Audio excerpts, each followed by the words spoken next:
I say this. If the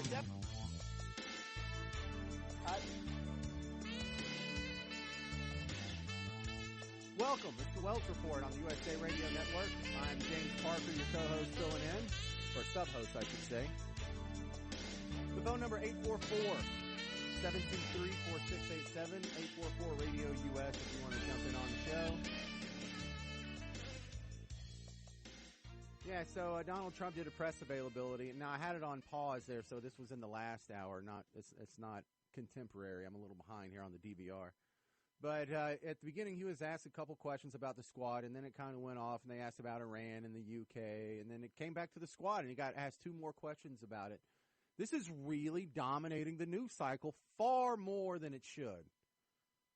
But I guess we just have to roll with it here. And it just seems so disingenuous because after 3 years of seeing how the media treats Trump, I mean, in some ways, it's similar to what they've always done. If you're not on the right political side of the aisle that the media prefers, the way they report on you, the way they cover you, is they go to your event and they take the least flattering thing you said and they make it the headline, the thing that would drive a wedge between you and your supporters the most. That's necessarily the headline. Now, there's no journalistic standard there. It's not the stuff that affects you and your family the most. It's not the stuff that affects the economy and world affairs the most. It's not the important stuff that's going to have some sort of consequence in your lifetime or the direction of the country or the direction of the economy or what you should do with your stocks or how you should plan your life. No, it's what makes him look bad. And so if they just let him go answer all these other questions and he hasn't said something adequately bad, they have to go back and ask him about these things again. And they're asking silly stuff. You want to hear just a couple of these? I hate doing this because the sound is so bad because the helicopter's right behind him. It's supposed to take him over to the Air Force Base, wherever he flies off to, wherever he's going. But after answering a question about Iran and the UK, he was asked about the squad again. Let me see here. Did I tee this up correctly? Yeah. You said that America is the laughingstock of the world, that you don't believe in American exceptionalism. Why is it okay for you to criticize America but not Democratic Congress? Isn't that perfect? Okay, so if you didn't hear it, let me spell it out for you. She said that you've said in the past that you don't believe in American exceptionalism and America is the laughingstock of the world. Why is it okay for you to criticize America but not these other people? That's not the same thing. America's the laughingstock of the world because we have junky trade deals.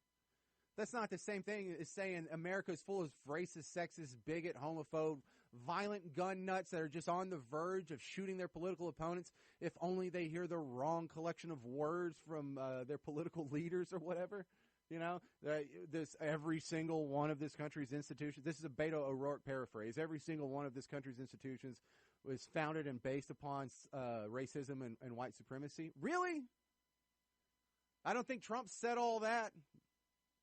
Anyway, his answer's okay, though. Look, we'll just roll with it here. I believe. Oh, no, I just hit the wrong button. All right, well, we'll go back to that in a second. Anyway, so he keeps getting asked about it, and I would really like to get off the topic, but they're not going to let us. They don't want us to get off the topic. Hang on. And this is just perfect. Like, you would almost think this is a setup. It's almost like a movie. But I saw this, and producer Phil saw this, too. We both came to the table with this story today. At Colorado State, the university just has a new addition to their inclusive language guide that encourages you to avoid certain words like male and female. You know, like Berkeley's doing, they're taking the gender-specific words out. But also, they want you to avoid the words America and American. Now, what's wrong with those words? Well, if you're in the epicenter of social justice political thought, these are bad words. The concept of America is so bad, we don't even want to utter the phrase around the wrong people for fear of, committing an act of verbal violence if such a thing exists. But if America is, yesterday, so horrible, we don't even want to say it on campus, but today, how dare you question my love of this country? He must not want us to leave, not because we don't love the country. It's probably the color of our skin. Oh, yeah, that's what it is. It can't be the fact that you just run this country down constantly all day, every day. In fact, you don't even want the words said. You want the flag pulled down. You think patriotism is bigotry. You think the Betsy Ross flag is unfit to be put on a pair of Nike shoes. And now Colorado State, in their online inclusive language guide, says, man, saying the words American or America or American erases other cultures and depicts the United States as the dominant American country. Well, you know what? Newsflash, it is the dominant American country. And if it's not, then who is it? Canada, Cuba, Haiti, Venezuela, Brazil? Who is it then? And I hear this complaint sometimes. In fact, there's a song from a Del Norte band that, you're not the only America. I get it. South America, North America. Well, we're the United States of America. And if you don't like it, then you shouldn't have named yourself the United States of Mexico. That's why you're called Mexico, and that's why we're called America. It's not some bigotry that seeks to erase other cultures or diminish you or make you less than human. Get a hold of yourself. But check this out. According to the list, also the phrase handicap parking should not be used because it can minimize personhood. No, it doesn't. How? How can these words have been okay, not just for our entire lives, but for generations before that? But in 2019, unacceptable. You know, when you go back and you read 1984 and you read Atlas Shrugged and you read some of these other models of what the dystopian future is going to be when this form of socialism finally comes to power, they seemed a little too preoccupied with words and wording and the manipulation of the language. Or at least that's what I thought the first time I read these books 20-something years ago.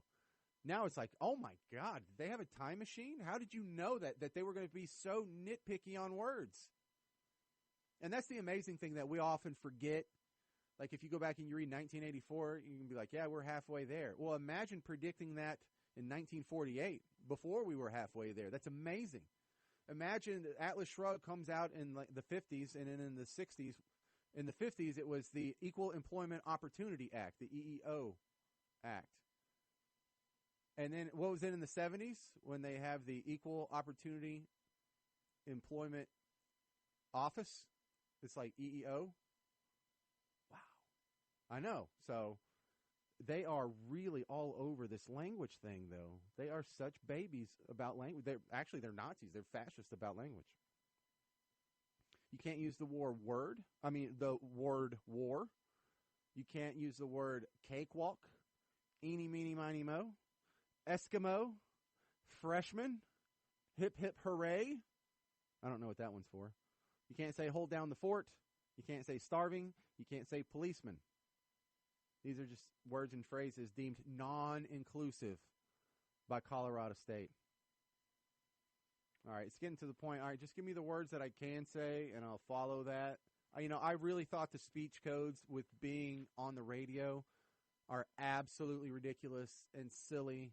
And as ugly as some cuss words can be, it's not causing anybody harm to hear the F word or the S word. Yeah, it's ugly. No, it's not something that should be encouraged. Yeah, I hope my kids speak better than that. But, really, I thought that was trifling. Boy, the FCC looks like a bunch of angels compared to these nerds. You can't say policemen. Why? Well, there's police women out there. There's women who are police officers as well, and you're not including. Shut up! It's been a common literary tool to be able to use mankind to include men and women, or to use men, or human, or policeman, or councilman. Not anymore, though. No, 2019, we've decided that we're going to give full purview and control over our thoughts and our language to the powers that be. That's bizarre. You people are weirdos. All right, let's do a fun story here. I do a financial talk show. That's my day job, 6 days a week. I'm on Winning It Live with Gregory Ricks, and my partner there, Gregory Ricks, is a financial advisor. And so we have a good little show where we try and learn you something about money and finances every day, and people call in with amazing questions, and somehow my partner knows the answer to almost everything. So I have to watch Fox Business most days. And Varney is on in their mid-morning show. this guy named Stuart Varney, and he has an unfortunate mishap that cost a lady her job at the grocery store because she misheard the customer's order for her baby girl's birthday cake. A Dairy Queen employee out of a job after she made the cake you see on your screen. The customer asked for a Moana-themed cake. The worker thought she said marijuana. And so on this big, giant Dairy Queen cake, there's a pot leaf. And I don't mean it's like a kind of incidental leaf that may or may not look like a pot leaf. I mean, it looks like the cover of Dr. Dre's The Chronic. It's just one big leaf. Because she asked for a Moana-themed birthday. And the lady, the poor lady said, she repeated it back to her, "Are you sure you want a marijuana-themed cake?" And she said, "Yeah, I want a Moana-themed cake." It sounded like you said marijuana. "Yeah, Moana." "Okay, so you're saying marijuana?" "Yes, I'm saying marijuana." After she took the order, she went to the manager and said, "Listen, I don't feel comfortable making this cake. I'm not pro-weed or anything, and it sounds like it's for a kid. You sure I should make this?" And the manager said, "You know what? The customer's always right. Make the cake." She made it. Got fired anyway. That is just unfortunate. But they didn't say whether or not the cake was any good. I love a good Dairy Queen cake. And if it was one of those ice cream ones, it was. And she did do a really good job on the weed leaf. You know, kind of feel sorry for her. All right, a little break there from politics. All right, let's jump right back in it then. Pocahontas, Elizabeth Warren, she's out there trying to get some attention this week. She's like, "Hey, I'm a person of color." "No, you're not." "Oh, yeah, I'm not."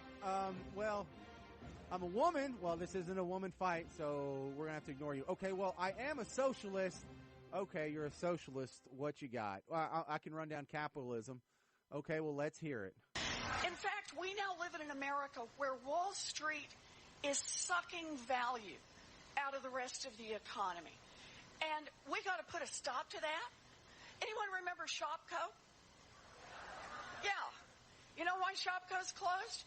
Private equity. Really? Anyone remember Sears? Yeah, Sears, private equity. Toys R Us, Gymboree, and it's not just the retailers. They've done this to nursing homes. They've done this to grocery stores. That's not how the economy works. That's not how economics works. Yes, sometimes private equity will go into a firm and buy it up and then sell off the pieces and run off with a big bag of money, and everyone that worked there has to go find a new job. But make no mistake about it, Sears was on its way out the door far before private equity took it over. In fact, Sears would have bankrupted about 12 years ago if Eddie Lampert and his giant pile of private equity hadn't come bailed them out. Same thing with Toys R Us. Toys R Us was not a failure of private equity, of the private equity system. You know, they're so against the common citizen being able to acquire wealth. And what are they really concerned about? Him being able to acquire power. Because you can't go out there and bankroll these startups. You can't go out and bankroll the next Google, the next Facebook, the next Amazon, unless someone has accumulated millions and millions, maybe even, dare I say, billions of dollars that they have liquid at their disposal to spend. Without people accumulating money, without private equity firms, our innovation stops. And we become like these other countries like France. What's the company where you got something in your house from France? I mean, you might have some wine or cheese from France, and oddly, that's just otherwise good products that have spoiled. But look at my kitchen right now. I've got a refrigerator from South Korea. It's a Samsung. Cool. I got a bunch of stuff in there. It's at least made in China, but a lot of that's invented in Japan. You know, my kid's got a Nintendo. Where'd that come from? Anything? You got anything from France? In Spotify, like from Denmark, and Skype is from Finland, right? There's countries that pump out a little bit here and there. But really, where would they be if these countries that go and they crush their private equity firms? What do they invent? What does China invent? Really? You know who doesn't have a lot of private equity floating around? North Korea. Exact same population and brain power and manpower as South Korea. But I don't have a North Korean anything anywhere in my house. Private equity is the thing that makes all this go. Sometimes it's good, sometimes it's bad. A lot of times private equity comes in, they buy a company, and they rescue it from failing. Sometimes private equity comes in and they buy out a company that was going to go under, like, Clear Channel / iHeartRadio, and now it's emerging on the other side, and they had to restructure their debt. And who got hosed on that? The private equity people, the bondholders. So sometimes they get hosed while people's jobs get saved. But all it is she's just trying to convince, she knows better, she's just trying to convince you to adopt her worldview. Capitalism's not so good, socialism's not so bad. If it fits that narrative, they'll push it. If it's not, they will lie, cheat, steal, and most importantly, omit the information that would have you thinking otherwise. I'm pretty sure they really do hate this country. 844-RADIO-US, 844-723-4687. I'm James Parker, sitting in for John David Wells. This is the Wells Report on the USA Radio Network. It is a horrible scenario, but it happens. Dennis writes about his wife. She was diagnosed with leukemia. In fact, she's a 2-time survivor, and in the midst of all that, they ran up over $1 million in medical bills. Thankfully, they're Medi-Share members, and Dennis says they are so thankful for that, how others came together to meet their needs, and that's how so many Medi-Share members feel. This is not health insurance. It's different. You don't have to pay for things you don't believe in, and like Dennis found out, it just works. So if you join Medi-Share, not only do you save a lot of money, the typical family saves about $500 a month, but you know where your money's going each month. You're helping people, and if the time should come, they'll be helping and even praying for you.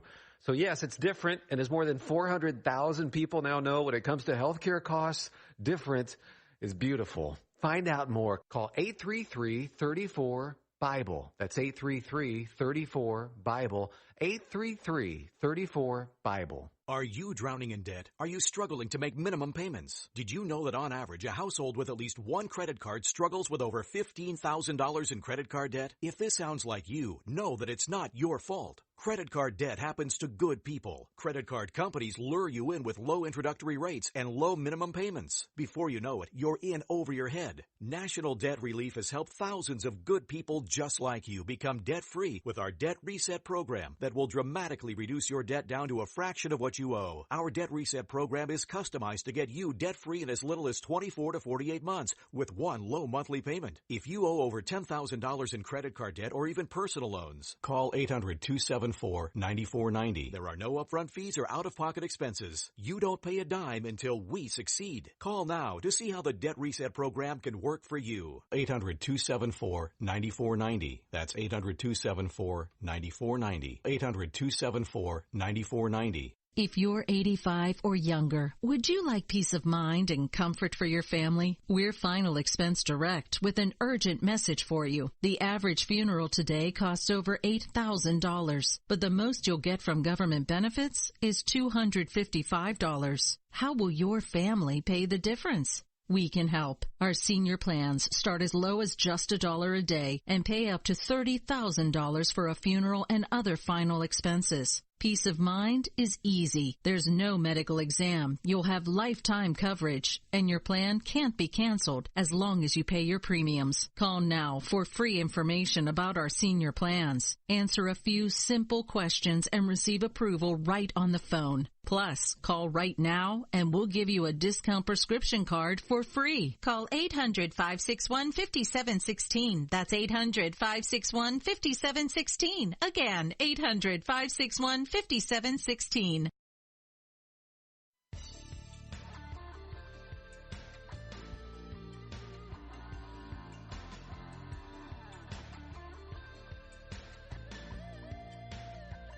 Hey, how you doing? This is the Wells Report with John David Wells on the USA Radio Network. I'm James Parker, sitting in for John David. Oh, man, it's going by so fast. Hey, so if you like what you hear and you like me and my little style and you want to hear more of me, if you're listening on our flagship station, KBDT in Dallas, 1160 AM, Big D Talk. We're on tomorrow, my financial show. It's on 6 days a week. None of our affiliates carry all our shows all the time, but KBDT picks us up on Saturdays at 11. So, hey, get some financial goodness in your life. Saturdays at 11 to noon on KBDT. It's just tomorrow morning. In fact, it's like not even, what is that, like 19 hours away? There you go. So if you're in the Dallas area, tune in tomorrow morning. And if you want to hear more of the show, download the Winning at Life app. You can listen live to all our shows that we do weeknights at 7, Saturdays 10 to 1. You can hear them all on the Winning at Life app. All right, if you have any comments, questions, I guess the question of the day is, do they hate America? And if the answer is yes, which ones? Not all of them. Because, look, you and I, we have plenty of friends who are Democrats, and not all of them hate America. Usually they have just like one issue that they're really bent out of shape about, and so Democrats tend to get the single-issue voters, and a lot of that's just because the media hypes it so hard. But do they really hate America? I think if you're one of these social justice warrior types, not a moderate Democrat, not a Joe Biden type, not tonight when I'm going to be on Susie, my co-host on TV, my co-host, her name's Susie, and she's not one of these people. She doesn't hate America. She is apathetic toward America. These people have antipathy toward America. Agree or disagree? Make your case. 844-723-4687. 844-723-4687. All right, we're going to go to Colorado Springs real quick. A 31-year-old woman is hanging out with her 33-year-old fiance. And they're making wedding plans. Isn't this sweet? Well, schmoopy. Oh, I love you. I want to be with you for the rest of my life. You're the only one for me. I love you. No, I love you more. No, I love you more. And so this engaged couple, going through the guest list, she noticed someone was missing. And so the 31-year-old woman told her fiance that, hey, we need to invite her. How come she's not on the list? And he says, oh, I figured you didn't want her to be on the list because we used to do it. And she says, hang on. You used to do it with her? You used to do it? Not a good time for your fiance to find out that you used to smash her friend. Apparently the argument escalated from there, and she ended up stabbing him. Stabbed him a few times, actually, and he wound up dead. So I don't think we have to worry about that guest list to the wedding anymore, because she's going to jail and he's going into the grave. But I am always floored by these stories, because there was just a split second between the time when she loved this guy so much she was going to disavow all other men, 3.5 billion men on planet Earth, for only this guy. She was going to spend the rest of her life with him, make the most important decision we all make is who you procreate with. She was going to put him in that category. Less than a minute later, she's stabbing him to death. How does that switch between you love him so much you will make the most important decision, take the most important role of your life and put him in it, and a couple minutes later, you hate him so much, not only do you want him to die, you're going to take the sharp object and stab the life out of him. You know, there was that old movie, A Thin Line Between Love and Hate. There must be a thin line between love and hate. There must be, once you have all this emotions invested, it can just sway with the wind and go from super good to super bad. But that's crazy town. No, this did not happen in Florida. I know you're thinking about that. It does sound like a Florida story. Can't blame you for that one. All right, if you want to chime in on the conversation, 844-RADIO-US, 844-723-4687. I'm James Parker, sitting in for John David Wells on the Wells Report. Still coming up, we're going to look at the movies that are coming out this weekend. I'm going to give you the monologue. If you want a nice little 4-minute section of jokes there, it's coming. And then we're also going to look at this day in history, but we'll do it through the prism of James. We call it Best Day Ever. That's still coming up in the final hour. So stick with us. And if you can't be here for the whole thing, then come back and you can either watch it on Facebook Live, or you can watch it or listen to the podcast, usaradio.com. I'll kind of guilt trip Philip into putting up the podcast, even though John Davis not here. Anyway, 844-723-4687. I'm James Parker in for the Wells Report. This is the USA Radio Network. Do you wish you could get better sleep and maybe lose a few pounds? Maybe more than a few pounds?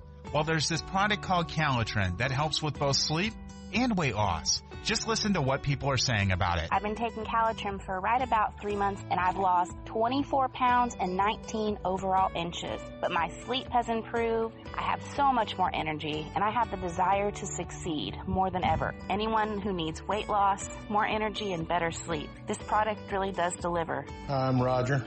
Over the 3 months that I took the product, my sleeping habits are increasingly much better. I got a better night's sleep, and I just can't say enough about the product and how it makes you feel. Also, additionally lost a little bit of weight on the program as well. Hi, this is Erin, and I take Calitrin for weight loss, and I've lost about 20 pounds, and I feel great. Calitrin is scientifically proven to help with sleep and weight loss safely and effectively.